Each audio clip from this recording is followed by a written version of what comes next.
In the HBO series Watchmen brought renewed attention to one of the worst atrocities in American history, the Tulsa Race Massacre. It was this month in 1921 when a white mob descended on the all-black neighborhood of Greenwood in Tulsa, Oklahoma, known as Black Wall Street, destroying one of the country's most prosperous black communities and killing hundreds.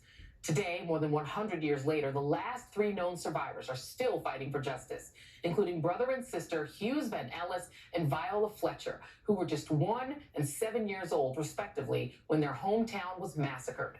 They came to Washington this week to meet with the Department of Justice as part of their ongoing fight for reparations. This week, I got to sit down with the two of them, along with the founder of Justice for Greenwood, Demario Solomon Simmons.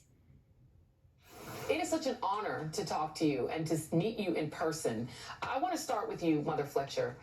You remember the Greenwood District before, and you remember that day. Yes. Tell me a little bit about that. Well, it was a very scary time to be saying to do all of this and seeing so many things happening, like people were running and getting shot and killed, and we had to be gathered up with the family and leave town. So it's something that haven't left me. I can still think of it. It seemed that I can't sleep at night, so that reason. And Uncle Red, you're the baby brother. You were at 102. So you grew up, you don't remember the massacre. You grew up outside. Tell us what your childhood was like after the massacre. After and my childhood was pretty rough. I raised a family, and I had to go from town to town to look for work.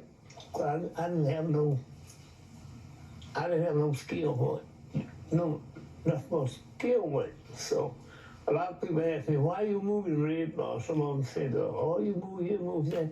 I said, well, I do that so I can find work, because I work on one job. When it run out, I had to go to another town and find another job. But I managed to raise 7 kids, though. But you all had to sharecrop after living in a beautiful home and having a nice life. You had to sharecrop afterwards. Yeah. We go from one town to town sharecropping just to make a living. Yeah. My dad, he didn't have no skill. That's all he had. Mother Fletcher's going to have a 109th birthday. Happy birthday in advance. Next week is going to be your 109th birthday. Yes, sir. And, you know, Demario, on that same day, you all are going to be still fighting for reparations and repair. Absolutely. And Joy, thank you so much for caring so much about our lovely survivors and this issue. Unfortunately, on her 109th birthday, we're going to be back in Tulsa County District Court once again as the city, the chamber, the state, the perpetrator of the massacre are going to be trying to get our case dismissed. They're going to look at these beautiful survivors who are telling you what they experienced. And Mother Randall's not here. We have 3 of them. And they're going to say they don't deserve anything, the community doesn't deserve anything, and this case should be kicked out. You know, as you know, a year ago, we thought we were able to move forward with this case. We're right back here another year later, and we know that the defendants, their strategy was to have these beautiful individuals, they want them to die, point blank. They was hoping that during this delay that they wouldn't be here any further longer.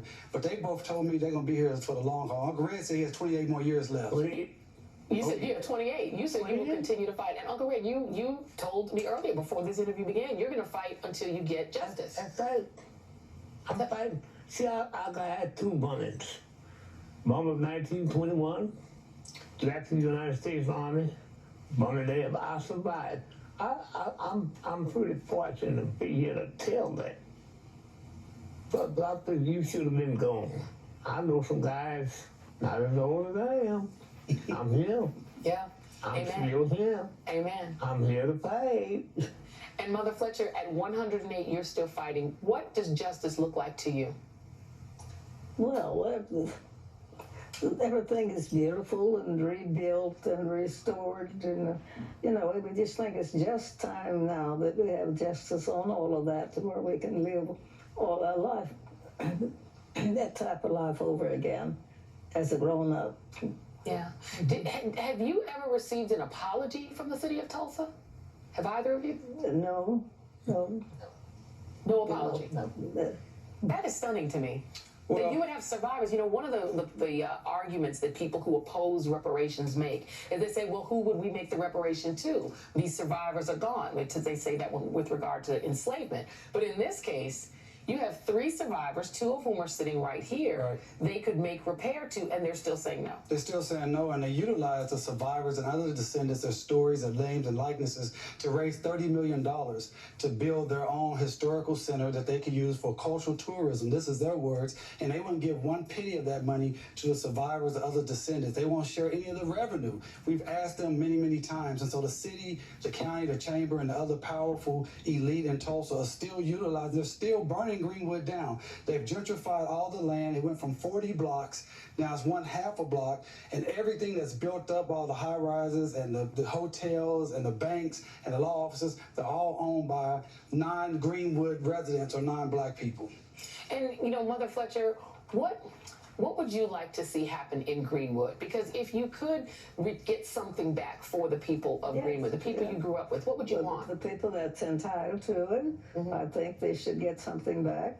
You know, it may not be what they had, but it could be something better. You know, there's always room for improvement. Yeah. Always. Always, you know. And, you know, Uncle Red, you all have had some incredible experiences. You went to Ghana and became citizens of Ghana, so you're now dual citizens with African names and all of that wonderful grandeur. That was wonderful. Yeah. Yes, And my nephew, he's over there fighting for us right now. We have the young people. Absolutely. And you all have been able to meet the president? Yes, the president, the chief. Yeah, they made me chief first, then I was surprised to know that they're going to make me a citizenship, so that was surprising. Yeah. So. Well, I am excited. This has been one of my proudest moments to be able to meet the 2 of you. I have watched your hearings.